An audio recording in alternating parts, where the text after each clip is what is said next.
మరియు ప్రభువైన క్రీస్తు నుండి కృపయు సమాధానములు మీకు కలుగునుగాక.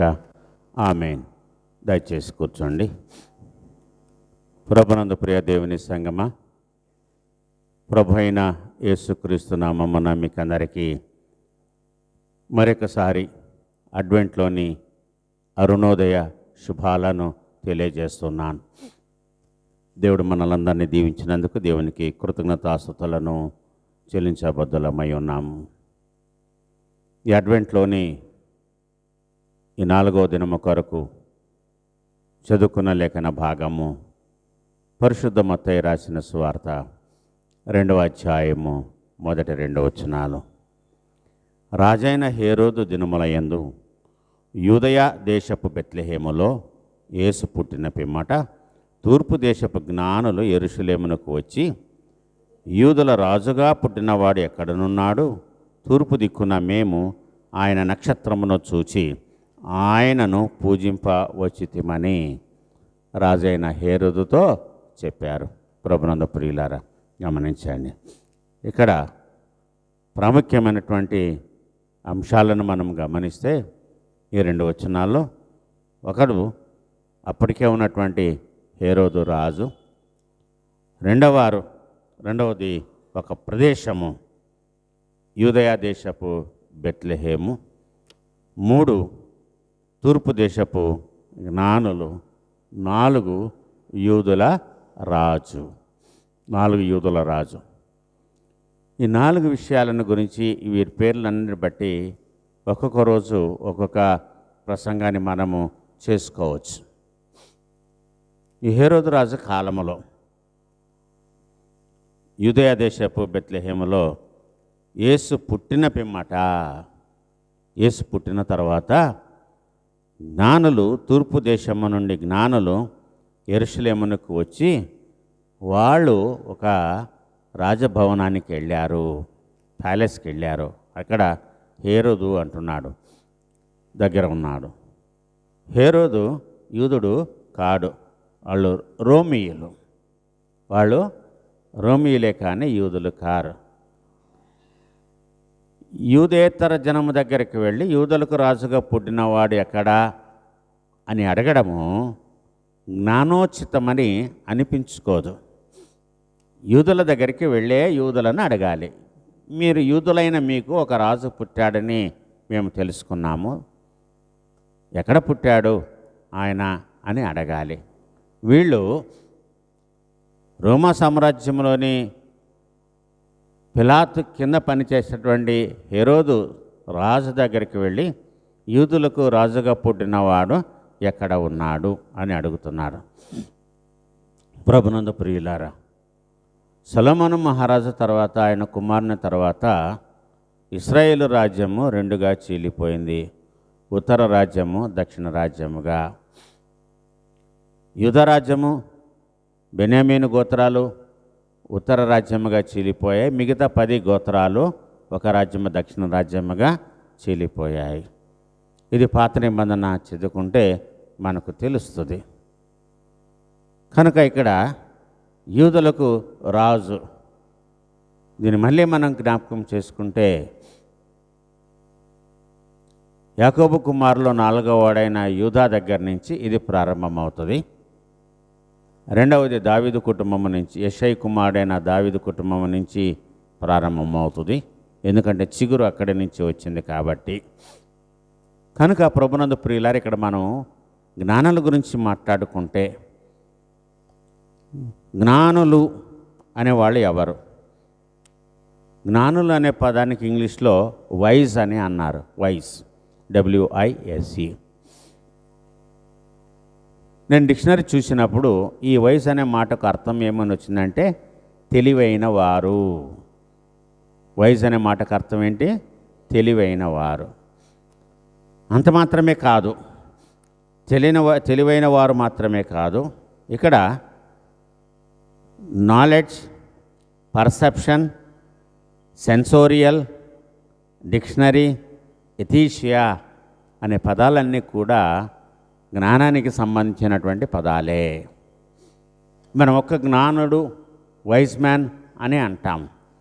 కానీ ఒక్కొక్క పదానికి తర్జుమా చేయబడినటువంటి ఒక్కొక్క పదానికి ఒక్కొక్క మీనింగ్ ఉంది, ఒక్కొక్క అర్థం ఉంది. వైస్ తెలివైన వాడు ఎవరంటే విచక్షణ శక్తి గలవాడు తెలివైనవాడు. విచక్షణ శక్తి గలవాడు. విచక్షణ అనేది మనిషిని ఆలోచింపచేస్తుంది. ప్రతి మనిషికి విచక్షణ జ్ఞానం ఉండాలి అని కోరుకుంటారు. విచక్షణ లేకుండా ఉండకూడదు. కాబట్టి వయసు అనేటువంటి పదానికి మరొక అర్థము విచక్షణ. విచక్షణ శక్తి ఉండాలి మనిషికి. రెండవది మనం గమనిస్తే వయసు అనే మాటకు అర్థం ఏంటంటే పాండిత్యము. పాండిత్యము గలవారు తెలివైనవారు. పాండిత్యము లేనటువంటి వారు తెలివైన వారు కాదు. జ్ఞానైన సొలొమోను, ఆయనకు పాండిత్యము ఉంది. ఆయన సకల కళా ప్రవీణుడు. సృష్టిలో అన్నిటి మీద ఆయన రీసెర్చ్ చేసినటువంటి వాడు, పరిశోధనలు చేసినటువంటి వాడు. ఈ సామెతల గ్రంథంలో చెప్పబడిన మాట మనం జ్ఞాపకం చేసుకుంటాం. కాబట్టి మరి ఒకటి ఏంటంటే మనం గమనించేది పాండిత్యము. మూడవది పర్సెప్షన్. ఏంటి పర్సెప్షన్ అని మనం గమనించి చూస్తే పర్సెప్షన్ అనే పదానికి అర్థం ఏంటంటే అవగాహన. చదివిన దానిని, చూసిన దానిని, వినిన దానిని మానవులు అవగాహన చేసుకోవాలి. యూదులకు రాజుగా పుట్టినవాడు ఎక్కడా అని వాళ్ళ హేరోదు రాజు దగ్గరికి వెళ్ళి అడిగినప్పుడు వాళ్ళలో ఈ క్వాలిటీస్ అన్నిటి కూడా కనపడాలి. మరొక మాట మనం జ్ఞాపకం చేసుకుంటే సెన్సోరియల్. సెన్స్ ఈ సెన్స్ అనేటువంటి మాటకు అర్థం ఏంటంటే ఇంద్రియ శక్తి, ఇంద్రియ జ్ఞానము. మనకు సెన్స్ అనేది ఉంది. 5 రకాల సెన్సెస్ ఉన్నాయి. స్పర్శ అంటాం వాటిని. ఇంద్రియ జ్ఞానం ఏంటంటే వాసన, స్పర్శ, చూపు, వినికిడి, ఇలాంటివి 5 ఉన్నాయి మనకు ఇంద్రియ జ్ఞానాలు. సో మనిషి ఈ 5 విషయాల్లో కలిగి ఉంటాడు. ప్రతి మనిషికి 5 ఉంటాయి. కొన్ని సందర్భాల్లో అనారోగ్యం మూలంగా కొన్నిటిని మనము కోల్పోతాం. స్పర్శ కోల్పోయే అవకాశం ఉంది, వినికిడి కోల్పోయే అవకాశం ఉంది, నాలుక రుచి కోల్పోయే అవకాశం ఉంది, ముక్కు వాసన కోల్పోయేటువంటి అవకాశం ఉంది. సో మరి ఇక్కడ ఎవరు జ్ఞానవంతులు అని మనము గమనించి చూస్తే ఇవన్నీ కలిగినటువంటి వాడు, విచక్షణ కలిగినటువంటి వారు, తెలివైన వాడు, పాండిత్యము గలవాడు, అవగాహన చేసుకునే శక్తి గలవాడు, ఇంద్రియములు కలవాడు. తర్వాత దాన్ని ఏమన్నారంటే సంవేదన లక్షణము అన్నారు. ఇంద్రియ జ్ఞానం అంటే సంవేదన లక్షణము అని కూడా పిలిచారు. చివరిదిగా మనం గమనించేది ఏంటంటే ఈస్థియా అంటే దీన్ని హిందీ పదం నుంచి తీసుకున్నారు. అనెస్థీషియా అంటాం మనం. ఈ అనెస్థీషియా ఏంటంటే ఇది ఒక రకమైనటువంటి స్పర్శ. కొంతమందికి ఆపరేషన్లు చేసేటప్పుడు వైద్యులు ఏ పార్ట్కైతే ఆపరేషన్లు చేస్తారో అక్కడ ఒక ఇంజెక్షన్ వేస్తారు. దాన్ని ఏమన్నారంటే అనెస్థీషియా అని అంటారు. ఆ ప్రదేశము వరకే స్పర్శ కోల్పోతారు. ఆ ఇంజెక్షన్, ఆ యొక్క మందు యొక్క ప్రభావం ఉన్నంతసేపు దేహంలో ఎక్కడ ఇంజెక్షన్ వేస్తారో అక్కడ వరకు స్పర్శ కోల్పోతాడు. కానీ మిగతాదంతా కూడా స్పర్శ బాగానే ఉంటుంది. మాట్లాడుతూ ఉంటారు. ఈ మధ్యలో డాక్టర్స్ చేస్తున్నటువంటి ఒక ప్రయోగం ఏంటంటే అనెస్థీషియా మందు కూడా ఇవ్వకుండా ఆపరేషన్లు చేస్తున్నటువంటి ఒక గొప్ప ఉన్నత స్థితికి ఈరోజు వైద్యం అనేది ఎదిగింది ప్రభునందు ప్రియులారా. ఒక పిల్లవాడు చేతిలో రూబిక్స్ క్యూబ్స్ ఆడుకుంటూ ఉంటే డాక్టర్లు ఒక వ్యక్తికి ఆపరేషన్ చేశారు. ఒక వ్యక్తి సినిమా చూస్తూ ఉంటే, ఆపరేషన్ బెడ్ మీద పడుకొని సినిమా చూస్తూ ఉంటే ఆ వ్యక్తికి ఆపరేషన్ చేశారు. ఒక స్త్రీ తమ మత గ్రంథాన్ని బోధించేటువంటి వీడియో చూపించేటప్పుడు అది చూస్తూ ఆమె ఆపరేషన్ను చేయించుకుంది. సో ఇవన్నీ కూడా నేను చెప్పినటువంటి మాటల్లో వస్తాయి. స్థీషియా ఏ తీసేశారు, ఇక్కడ ఇస్థీషియా అన్నారు. దీని అర్థం ఏంటంటే స్పృహ కోల్పోవడము లేదా కోల్పోకుండా శారీరక అనుభూతిని కోల్పోవడము. స్పృహ కోల్పోరు ఇందులో చాలా వరకు. కాబట్టి అనస్థీషియా ఇచ్చినప్పుడు డాక్టరు పేషెంట్ నిద్రలోనికి వెళ్లకుండా మాట్లాడుతూనే ఉంటారు. ఆపరేషన్ జరిగేంత వరకు మాట్లాడుతూనే ఉంటారు. ప్రభునందు ప్రియులారా, చూసారా? ఒక వయసు అనేటువంటి ఈ పదానికి ఉన్నటువంటి అర్థాలు. వీళ్ళు ఖగోళ శాస్త్రజ్ఞులు, వీళ్ళు జ్ఞానవంతులు, తెలివైన వాళ్ళు. ఎందుకనో ఖగోళ శాస్త్రజ్ఞులు అనే పేరు పెట్టకుండా బైబిల్లో జ్ఞానులు అని పేరు పెట్టారు. ఖగోళ శాస్త్రాన్ని చూసి ఎవరు జన్మిస్తున్నారో వాళ్ళు ముందుగానే ఖగోళ శాస్త్రాన్ని చూసి తెలుసుకునేవాళ్ళు. కాబట్టే వాళ్ళు ఈ జ్ఞానులని పిలువబడుతున్నవారు, తెలివైన వారని పిలువబడుతున్నవారు. ముందుగా తెలుసుకొని యూదులకు రాజు జన్మించాడు కాబట్టి మనం వెళ్ళి గౌరవప్రదంగా ఆయనను దర్శించుకొని మనము ఇవ్వగలిగినటువంటి కానుకలు ఆయనకు ఇచ్చి మనము ఆయనను పూజించాలి అనుకున్నారు. సో రాజును ప్రతి ఒక్కరు కూడా పూజిస్తాడు. ప్రతి రాజ్యములో రాజే దేవుడు. ప్రతి రాజ్యములో రాజే దేవుడు. ప్రజలను పరిపాలించేవాడే దేవుడు. రెండోది, గౌరవపదంగా రాజుకు ప్రణమిల్లుతారు. ప్రణమిల్లి రాజుని ఆరాధిస్తారు. రాజుకు కానుకలు సమర్పించుకుంటారు. అంతగా గుర్తింపు అనేది జరుగుతుంది. కాబట్టే ఈ ఖగోళ శాస్త్రజ్ఞులైనటువంటి జ్ఞానులు అని మనం పిలవాలి. ఖగోళ శాస్త్రజ్ఞులైనటువంటి జ్ఞానులు. అందరూ కూడా ఖగోళ శాస్త్రజ్ఞులు కాలేరు. అందరూ జ్ఞానవంతులు కాలేరు. ఈ జ్ఞానం అనేటువంటి మాట సామెతల గ్రంథములో అనేక సార్లు వినపడుతుంది. జ్ఞానం అంటే ఏంటి? జ్ఞానం ఎక్కడి నుంచి వస్తుంది? సొలొమోను మహారాజు చెప్తాడు, నీ ఆస్తినంతా అమ్మి జ్ఞానాన్ని సంపాదించుకో అంటున్నాడు. ఆస్తి లేకపోయినా పర్వాలేదు, కానీ జ్ఞానం ఉంటే ఒక వ్యక్తి ఆస్తిపరుడు కాగలడు.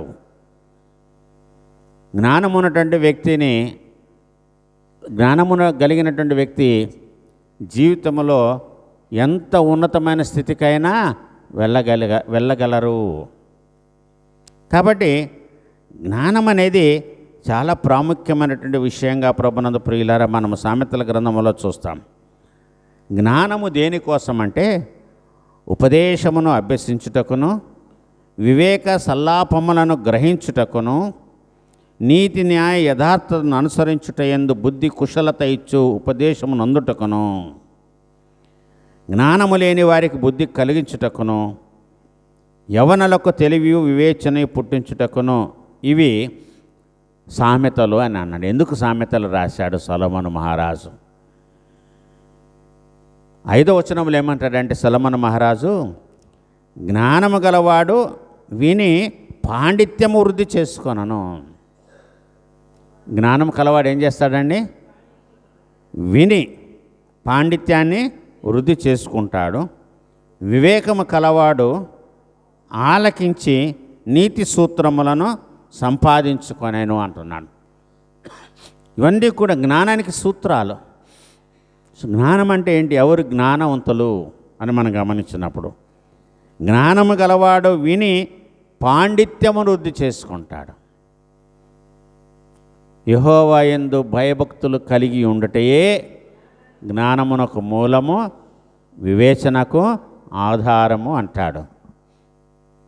ఇదే రాజైన సొలొమోను రాజుల మొదటి గ్రంథము 3వ అధ్యాయంలో యెహోవా దేవుణ్ణి అడిగింది కూడా అదే. అయ్యా, వీళ్ళు నీ ప్రజలు, ఈ దేశము నీది, చాలా విశాలమైనది, నేనైతే చిన్నోణ్ణి, జ్ఞానము లేనోణ్ణి, వివేకము లేనోణ్ణి, కాబట్టి ఇంత విశాలమైన నీ దేశాన్ని తనిఖీ చేయడము కానీ వారి మంచి చెడ్డల గురించి ఆలోచించడానికి కానీ నాకు శక్తి చాలదు. కాబట్టి నాకు మంచి చెడులను గురించి ఆలోచించే జ్ఞానాన్ని, వివేచనను దయచేయమని సొలొమోను మహారాజు ఆ రాత్రివేళ దేవుడైన యెహోవాను వేడుకుంటాడు. కలలో దేవుడు కనపడి మాట్లాడతాడు.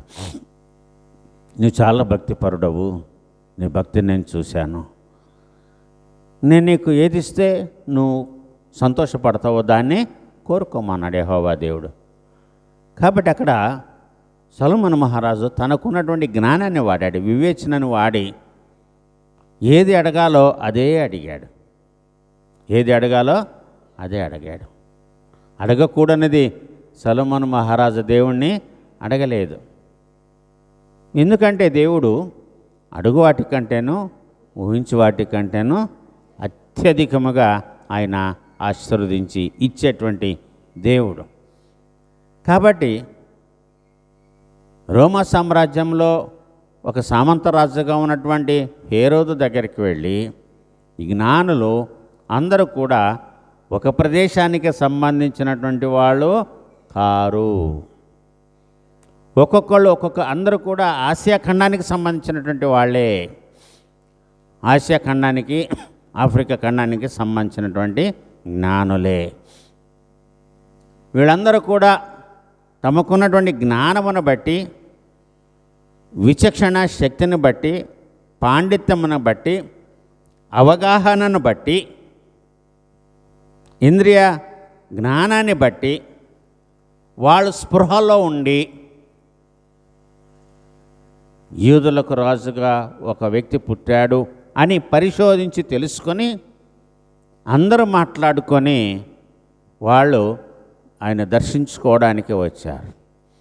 ఈ ప్రయాణము చాలా కష్టతరమైనటువంటి ప్రయాణము, సుదీర్ఘమైనటువంటి ప్రయాణం ప్రభునందు ప్రియులారా.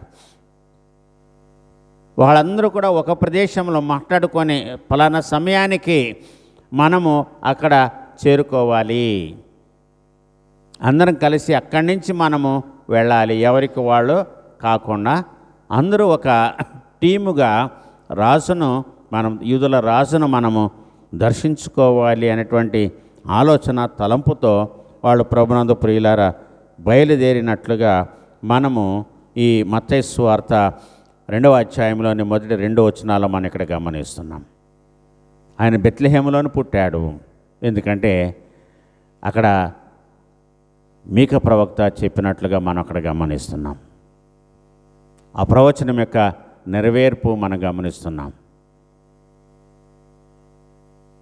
కాబట్టి యూదులకు రాజుగా పుట్టినవాడు ఎక్కడ ఉన్నాడు? తూర్పు దిక్కున మేము ఆయన నక్షత్రమును చూచి ఆయనను పూజింపవచ్చితమని చెప్పిరి.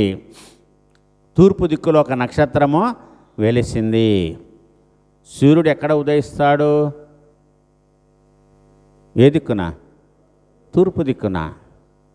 సో తూర్పు దిక్కున నక్షత్రము ఉదయించింది. తూర్పు దిక్కు అనేది మేల్కొలుపుకి సూచన అయింది. సూర్యుడు తూర్పున ఉదయించి పడమట అస్తమిస్తాడు అనేది మనము మరి పుస్తకాల్లో మనం చదువుకుంటాం. Sun rises in the east and sets in the western. కనుక తూర్పు దిక్కున నక్షత్రము ఆయన నక్షత్రమును చూచి అంటున్నాడు. ఎవరి నక్షత్రం అండి ఇది? ఆయన నక్షత్రము. కారణం ఏంటంటే సంఖ్యాకాండము 24వ అధ్యాయంలో మరి మోషే ధర్మశాస్త్రములో ఈ యొక్క నక్షత్రాన్ని గురించి ప్రస్తావించడాన్ని మనం ఇక్కడ గమనిస్తున్నాం. చూడండి, సంఖ్యాకాండము 24వ అధ్యాయము 17వ వచనాన్ని చదువుకుందాం. ఆయనను చూచుచున్నాను కానీ ప్రస్తుతముననున్నట్టు కాదు, ఆయనను చూచుచున్నాను కానీ సమీపముననున్నట్టు కాదు. నక్షత్రము యాకోబులో ఉదయించను, రాజదండము ఇశ్రాయేలులో నుండి లేచును. చాలండి. నక్షత్రం ఎక్కడ ఉదయిస్తుందంట? యాకోబులో నుంచి నక్షత్రము ఉదయిస్తుంది. అంటే యాకోబు సంతతి. యాకోబు సంతతిలో 4వ వాడు యూదా. ఆ యూదా కుటుంబములో ఆయన యొక్క కోడలు ఎవరు? తామారు. సో అక్కడ యూదా తామారుకు పుట్టినటువంటి బిడ్డల్లో నుంచి యెషయి వచ్చాడు. ఆ యెషయి కుటుంబముల నుంచే దావీదు వచ్చాడు. ఆ దావీదు కుటుంబం నుంచే దావీదు కుమారుడుగా లోకరక్షకుడైన దేవుని కుమారుడైన యేసుక్రీస్తు వచ్చాడు ప్రభునందు ప్రియులారా. అందుకని అన్నాడు, యాకోబులో నక్షత్రము యాకోబులో ఉదయించును. దాన్నే మనము అక్కడ తూర్పు దేశపు జ్ఞానులు హేరోదు ఎదుట చెప్పుతున్నటువంటి మాటను మనం ఇక్కడ జ్ఞాపకం చేసుకుంటున్నాం. కాబట్టి ఈ యొక్క నక్షత్రాన్ని బట్టి మనం ఆలోచించినప్పుడు ఆయన నక్షత్రం అన్నారు. అక్కడ జ్ఞానులు వచ్చి ఏమన్నారు? ఆయన నక్షత్రం. ప్రతి ఒక్కరికి ఒక్కొక్క నక్షత్రం ఉంటుందంట. ప్రతి ఒక్కరికి ఒక్కొక్క నక్షత్రం ఉంటుందంట. ఈ నక్షత్రము ఏ విధముగా ఉండాలి అని మనము చూస్తే దానియేలు గ్రంథము 12వ అధ్యాయము 3వ వచనములో భక్తుడైన దానియేలు చెప్తాడు. రాయబడినటువంటి వాక్యాన్ని మనం జ్ఞాపకం చేసుకుందాం. ఏమంటున్నాడు? బుద్ధిమంతులైతే ఆకాశ మండలములోని జ్యోతులను పోలిన వారై ప్రకాశిస్తారు. నీతి మార్గమును అనుసరించి నడుచుకున్నట్లు ఎవరు అనేకులను త్రిప్పుదురో వారు నక్షత్రం వలె నిరంతరము ప్రకాశించెదరు. సో ఇప్పుడు మనం నక్షత్రాల్లాగా ఉండాలని కోరుకుంటున్నామా? ఏ విధంగా ఉండాలని కోరుకుంటున్నాము? బుద్ధిమంతులు. ఆ బుద్ధిమంతులే తెలివైన వారు, వాళ్ళే జ్ఞానులు, విచక్షణ కలిగిన వారు, ఇంద్రియ జ్ఞానము శక్తి కలిగినటువంటి వారు. చాలా విషయాలు ఉన్నాయి కదా ఇక్కడ. పాండిత్యము కలిగినటువంటి వారు. ప్రభునందు ప్రియులారా, దానియేలు గ్రంథము 12వ అధ్యాయం 3వ వచనం చివరి భాగమును బట్టి ఏమన్నాడు అక్కడ? నీతి మార్గమును అనుసరించి నడుచుకున్నట్లు ఎవరు అనేకులను త్రిప్పుదురో వారు నక్షత్రముల వలె నిరంతరము ప్రకాశిస్తారు. యేసయ్య ఆయన ఎల్లకాలము ఉండే నిరంతరము ప్రకాశించే దేవుడు. ఆయన వెలుగై ఉన్నాడు ఈ లోకానికి. నేను ఈ లోకానికి వెలుగై ఉన్నాను అని అన్నాడు. దాన్ని మనం చూస్తే యేసయ్య చెప్పుకున్నాడు. తనను గురించి తాను సాక్ష్యం చెప్పుకున్నాడు. యేసయ్య తనను గురించి తాను చెప్పుకున్నటువంటి సాక్ష్యంలో ప్రకటన గ్రంథము చివరి అధ్యాయము 22వ అధ్యాయం మనము చూస్తే అక్కడ ఒక వచనములో తాను ఏమై ఉన్నాడో ఆయన చెప్పిన మాట జ్ఞాపకం చేసుకుందాం. చూడండి 16వ వచనం. నేను దావీదు వేరు చిగురును, సంతానమును, ప్రకాశమానమైన వేకువ చుక్కనై ఉన్నాను అంటున్నాడు ఇక్కడ యేసుప్రభు. తను తాను పరిచయం చేసుకుంటున్నాడు. నేను దావీదు వేరు చిగురును, సంతానాన్ని, ప్రకాశమైన వేకువ చుక్కనై ఉన్నాను అంటున్నాడు ఆయన. నేను వేకువ చుక్కను. ఇదే మాటను ఇదే గ్రంథంలోని ప్రకటన గ్రంథంలోని ప్రారంభంలో చూస్తే 2వ అధ్యాయంలో మనం ఇక్కడ జ్ఞాపకం చేసుకుంటామని ఏమని చెప్పాడు అక్కడ? 2:28 చదువుకుందాం. చూడండి ప్రకటన గ్రంథము.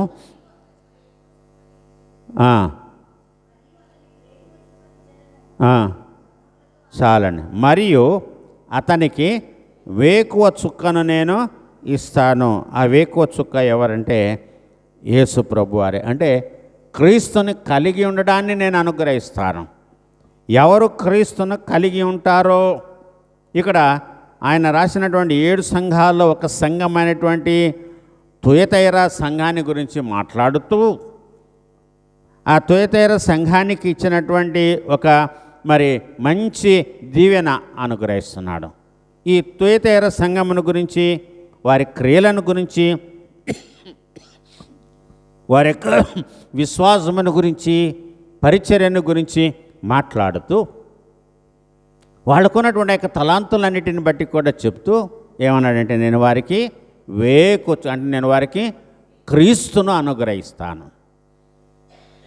ఈ ఉదయకాల సమయం నా ప్రభునందు ప్రియులారా, మనమందరము కూడా ప్రభు అయిన యేసుక్రీస్తు వారము, మనము దేవుని యొక్క వారసులము అని మనము చెప్పుకుంటున్నాం. మీరు క్రీస్తును ధరించుకోండి, క్రీస్తును కలిగి జీవించండి అన్నాడు పౌలు.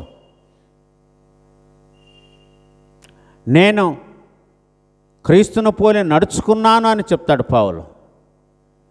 కనుక ప్రభునందు ప్రియులారా, వేకువ చుక్క అయి ఉన్న క్రీస్తును మనమందరము కూడా కలగాలి.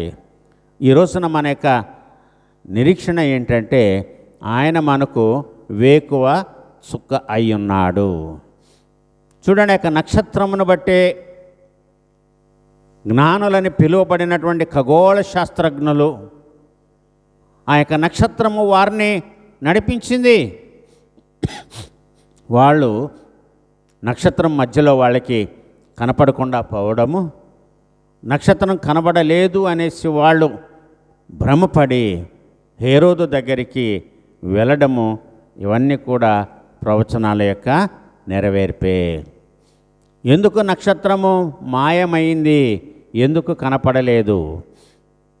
నక్షత్రము మాయము కాలేదు, నక్షత్రము అక్కడే ఉంది.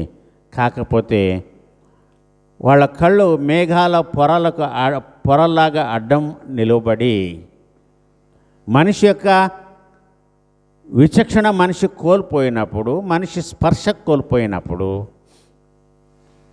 మనిషి తన ఎదురుగా ఉన్నదాన్ని కూడా చూడలేడు, గుర్తుపట్టలేడు, కనిపెట్టలేడు, వాసన చూడలేడు, పీల్చుకోలేడు, స్పర్శ లేకుండా పోతుంది. ప్రభునందు ప్రియులారా, అదే ఆ రోజున జ్ఞానులమని చెప్పుకున్నటువంటి ఖగోళ శాస్త్రజ్ఞులకు కలిగింది. ఇది మనకందరికీ కూడా కలుగుతుంది. కానీ ఎప్పుడైతే మన బలహీనతలో నుంచి మనము బయటికి వస్తామో, మన విచక్షణ కోల్పోకుండా మనము జీవించాలి. అప్పుడు మనం మార్గాన్ని తేటగా చూస్తాము, గమ్యస్థానాన్ని చేరుకుంటాము. వాళ్ళ ప్రయాణము వ్యర్థం కాలా.